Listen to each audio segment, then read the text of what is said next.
Bonjour à toutes et à tous ma team, j'espère que vous allez bien. Aujourd'hui pour cette nouvelle vidéo, on se retrouve pour le résumé complet de l'étape 12 de la Vuelta 2020.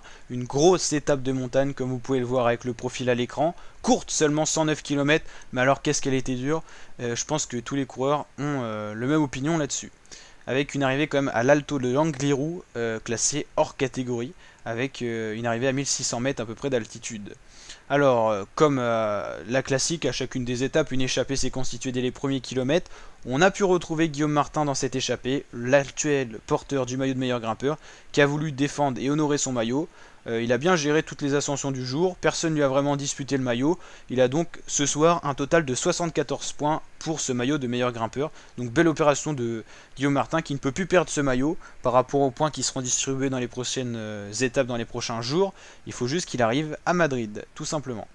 Au niveau de l'échappée, sinon, au fur et à mesure des ascensions, on a eu du tri qui s'est fait. Dans l'avant-dernière ascension, le peloton était d'ailleurs très proche de l'échappée. Dans cette échappée, on pourrait retrouver Guillaume Martin, on pourrait retrouver Luiston Sanchez et Mattia Cataneo. C'est le trio qu'on a retrouvé dans l'avant-dernière ascension. C'était les trois plus forts de l'échappée.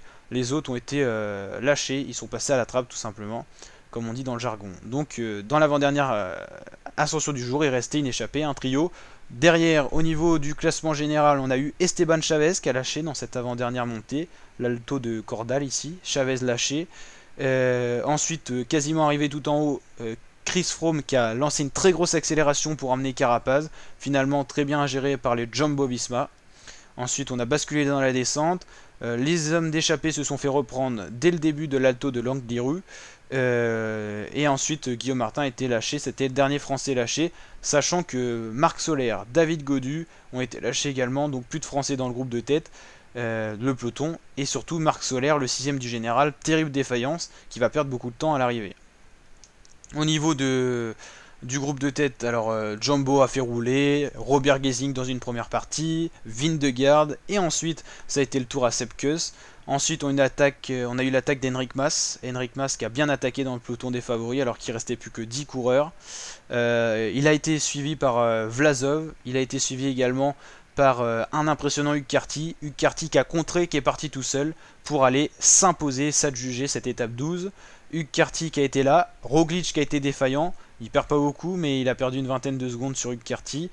Hug Carty fait donc 1, 2 c'est Vlasov et 3 c'est Henrik Mas, le premier attaquant, gros attaquant du jour, parce que au général c'est lui qui a lancé les hostilités. C'est quand même une information, Carapaz prend le rouge, mais à la veille du contre-la-montre, il est pas si serein que ça. Hein. On sait que le contre-la-montre, Roglic est quand même plus fort. Au niveau du général, ça donne ça. Carapaz 10 secondes d'avance sur Roglic. Roglic deuxième, Hug Carty qui revient à 32 secondes, Dan Martin 35 secondes, Henrik Mas, Wout Poels, Großschartner, Valverde, Vlasov, Nieve pour finir le top 10. Premier français c'est David Gaudu. Donc voilà. Au niveau du classement grimpeur, on a bien vu que c'était Guillaume Martin avec 76 points, qui a plus trop de danger. Meilleur jeune Henrik Mas, qui a pas trop de danger non plus, même à la veille du contre-la-montre. Meilleure équipe Movistar devant Jumbo, pour une minute seulement, attention.